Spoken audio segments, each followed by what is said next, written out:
Buenos días con todos. En esta ocasión quiero hacerles una presentación acerca de lesiones sólidas pancreáticas y si es necesaria la biopsia en todos los casos.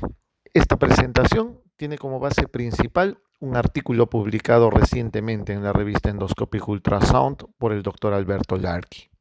A manera de introducción debemos mencionar que el primer paso para el diagnóstico de cualquier lesión sólida pancreática siempre es el diagnóstico imagenológico, fundamentalmente realizado con una tomografía protocolo de páncreas.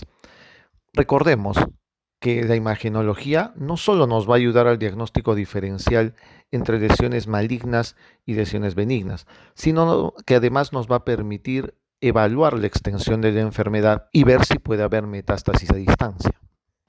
Sin embargo, la sospecha clínica también es importante para hacer la evaluación diagnóstica.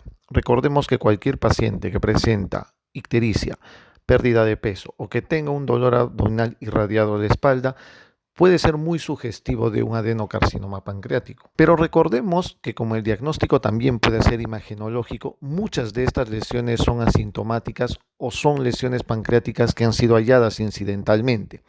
Entre las lesiones pancreáticas más frecuentes que se hallan de esta manera, de forma incidental, tenemos a los tumores neuroendocrinos como los más frecuentes, que pueden detectarse asintomáticos entre el 23 y el 42%. También hay cánceres de páncreas que son asintomáticos, detectados en un 31 a 34%, y hay tumores sólidos pseudopapilares como también pacientes que tienen pancreatitis crónica que pueden resultar asintomáticos al momento de realizar la imagenología. Entonces, ¿cuándo realizar una biopsia en estos pacientes que tienen lesiones sólidas pancreáticas? Creo que como concepto claro no hay ninguna duda que aquellos pacientes que tienen tumores pancreáticos borderline, tumores pancreáticos localmente avanzados o aquellos con metástasis, necesariamente van a requerir una biopsia. Y esta biopsia obviamente tiene el objetivo principal de determinar la estirpe para poder elegir el tipo de quimioterapia que necesita. Existen dos formas para realizar una biopsia. Fundamentalmente puede ser la percutánea. Recordemos que la percutánea sirve para hacer las biopsias hepáticas cuando el paciente tiene una lesión pancreática, por ejemplo, metastásica. Pero muchas veces hay zonas del hígado donde no es factible llegar de manera fácil con una biopsia percutánea, como por ejemplo el lóbulo caudado. Para esto hoy en día tenemos una herramienta muchísimo más útil que es precisamente la biopsia de tipo ecoendoscópica. La biopsia de tipo ecoendoscópica lo que nos va a permitir es no solamente hacer la biopsia del tumor primario pancreático, sino también de la metástasis hepática, si es que lo hubiera, o de algún ganglio que haya cerca. Esto siempre tiene que hacerse dentro del mismo procedimiento. Las ventajas que tiene la ecoendoscopía sobre la biopsia percutánea es que es mucho mejor en tumores pequeños, menores de 3 centímetros. Recordemos que tiene una sensibilidad del 84%, que es mayor a la de la tomografía, que tiene solo 62%. Además, va a permitir detectar ganglios y va a detectar las metástasis hepáticas pequeñas que muchas veces se pasan por imagenología. Además, tiene la ventaja de que puede detectar pequeños pozos de ascitis que no suelen ser detectados por tomografía. Por su parte, el estudio percutáneo, si tiene una ventaja, es que es mucho más útil en pacientes con riesgo de sedación o en aquellos que tienen una anatomía quirúrgica alterada. Entonces, la gran duda o cuestión actualmente es saber si las lesiones pancreáticas que son resecables necesitan realmente una biopsia de tipo ecoendoscópica o ya no. Recordemos que esta tiene una baja tasa de valor predictivo negativo y muchas veces no es suficiente para detectar la malignidad. Esta tasa de valor predictivo negativo es solamente el 72% y en los diferentes estudios ha tenido rangos amplios desde el 16 hasta el 92%. Además, es claro que tiene algunas desventajas, ya que esta sensibilidad va a disminuir si tenemos un paciente que además tiene una pancreatitis crónica, o si el paciente tiene una pancreatitis aguda, lo cual va a demorar el diagnóstico y en este caso un tumor resecable puede convertirse en un irresecable. Y uno de los grandes problemas que también se ha planteado es que hay supuesto riesgo de siembra peritoneal, de lo cual vamos a hablar en un momento, en la siguiente diapositiva. Uno de los grandes puntos por los cuales muchos plantean que los tumores resecables deben ser biopsiados es que el Grupo Internacional de Estudio de Cirugía Pancreática vio que muchos pacientes sometidos a cirugías de Whipple, entre el 5 y el 13% de esas cirugías eran lesiones benignas y que no necesitaban realmente una cirugía tan radical como esa.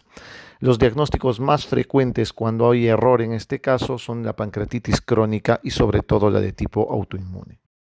Hablando precisamente del riesgo de siembra peritoneal en el caso de que se haga una punción ecoendoscópica, vamos a ver este estudio del Dr. Mikams del 2003, que ya tiene un buen tiempo en sí, en el cual se estudiaron 46 pacientes con biopsia por ecoendoscopía y 43 pacientes con biopsia percutánea, en el cual se vio que solo hubo siembra peritoneal en uno de los 46 pacientes en los cuales se realizó punción por ecoendoscopía y en 7 de los 43 pacientes que se realizó la biopsia percutánea.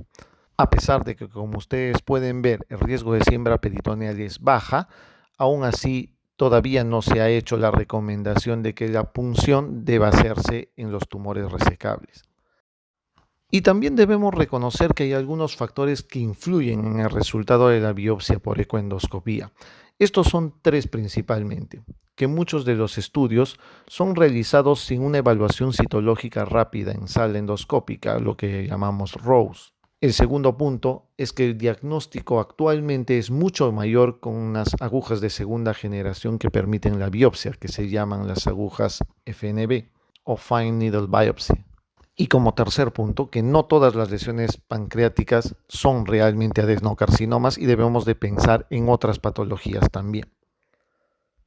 Con respecto al primer punto de los estudios realizados en ROSE, debemos reconocer que aparentemente el ROSE mejora la rentabilidad de la punción aspiración ecoendoscópica.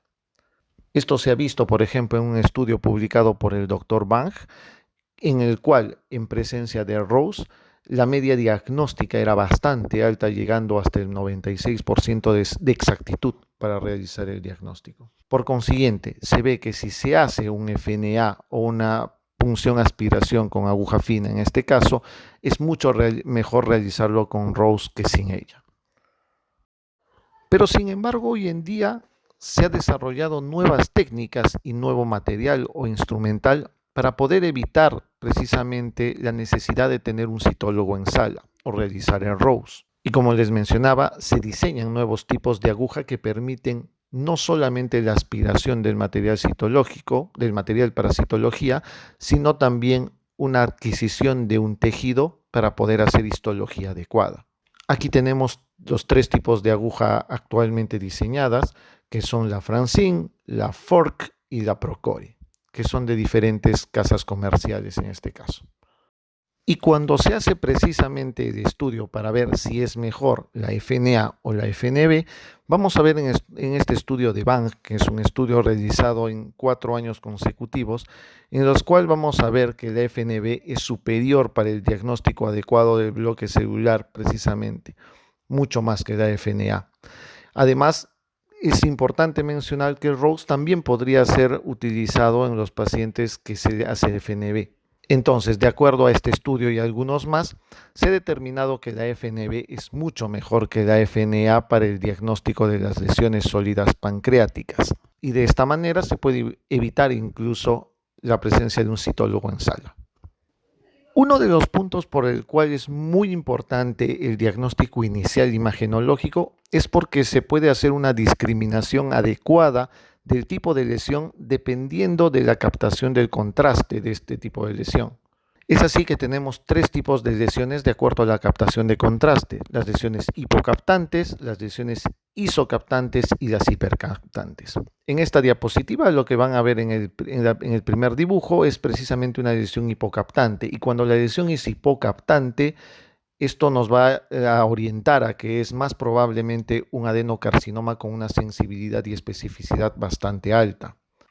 En cambio, cuando las lesiones son iso o son hipercaptantes, tenemos una gran variedad precisamente de patologías a las que nos pueden orientar, como por ejemplo los tumores neuroendocrinos, las metástasis pancreáticas, pacientes que puedan tener un vaso accesorio, los tumores sólidos pseudopapilares, pacientes con algún tipo de pancreatitis que da aspecto pseudotumoral o incluso cistoadenomas serosos que tienen un componente pseudosólido. Entonces, en este tipo de lesiones, es decir, en las ISO e hipercaptantes, es imprescindible hacer una biopsia precisamente de la lesión por vía econdoscópica para determinar la estirpe histológica y de esta manera poder hacer una evaluación terapéutica adecuada. Incluso en los tumores neuroendocrinos permite la determinación del KI, por ejemplo, que puede ser importante para definir el tratamiento. Otro aspecto muy importante actualmente para realizar una punción y hacer una biopsia ecoendoscópica de los pacientes con cáncer pancreático es que se puede determinar el subtipo de cáncer de páncreas. Tenemos 4 subtipos actualmente. El primero es el ADEX, que es un tumor aberrante diferenciado endocrino-exocrino. El segundo tipo es el progenitor, el tercer tipo el escamoso y el cuarto el inmunogénico. No voy a profundizar en las características de cada uno de ellos. Lo importante de todo esto es saber que actualmente el clasificar estos subtipos de cáncer de páncreas nos puede dar un diferente pronóstico para cada una de ellas y la respuesta de la terapia también es diferente en cada uno de ellos. Por eso es importante conocerlos actualmente. Finalmente, entonces, con todo esto podemos hacer un algoritmo en la cual el paso inicial cuando tenemos una lesión sólido pancreática es hacer una tomografía protocolo de páncreas. De acuerdo a la tomografía, nosotros podemos valorar si este tumor es resecable o es irresecable. Vayamos a la parte irresecable. Si este paciente tiene una enfermedad metastásica o es localmente avanzado o es un borderline, estos pacientes tienen que ir a una biopsia precisamente por ecoendoscopía para poder hacer la evaluación posterior histológica y ver el tipo de quimioterapia que va a recibir. Muchos pacientes con enfermedad metastásica, pero pueden ser percutáneamente abordables. Si es percutáneamente abordable, en este caso estamos hablando de una metástasis hepática, se puede hacer una biopsia percutánea. Si la metástasis no es abordable por vía percutánea, se puede hacer también la biopsia ecoendoscópica. Recuerden que la ecoendoscopía nos puede ayudar a hacer la biopsia tanto del tumor primario como de la metástasis en un mismo momento. Y en el caso de que aquellos pacientes por la tomografía protocolo de páncreas sean diagnosticados como tumores resecables, las 2 primeras preguntas que nos debemos hacer y más importantes es si estamos seguros de que estos pacientes tienen un adenocarcinoma y también si este paciente tiene lesión hiper o isocaptante, en los cuales en este caso sí se debe hacer una biopsia por ecoendoscopía.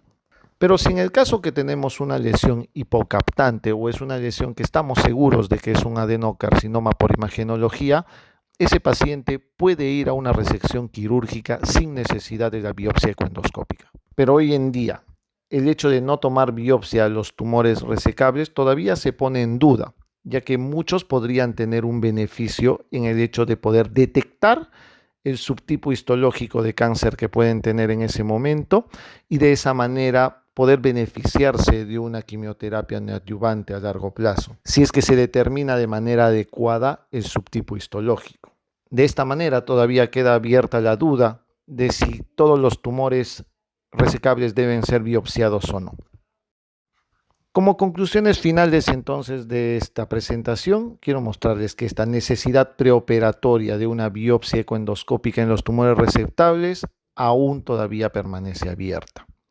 La tomografía con protocolo de páncreas sí es muy importante, que debe hacer el paso inicial en el diagnóstico. Muchas veces con eso es suficiente para hacer el diagnóstico. La biopsia ecoendoscópica se debe realizar en aquellos tumores que son iso e hipercaptantes y que puedan tener un beneficio en el diagnóstico histológico posterior. Hoy en día, si se va a hacer una biopsia ecoendoscópica, las agujas para FNB incrementan el valor predictivo negativo y disminuyen la tasa de falsos positivos. Además que va a permitir el de hacer la evaluación del subtipo histológico de cáncer de páncreas y nos va a proveer un diagnóstico preoperatorio para la quimioterapia. Hacer biopsias con FNB es muchísimo mejor que con FNA. Eso es todo lo que quería presentarles por ahora. Muchas gracias por vuestra atención.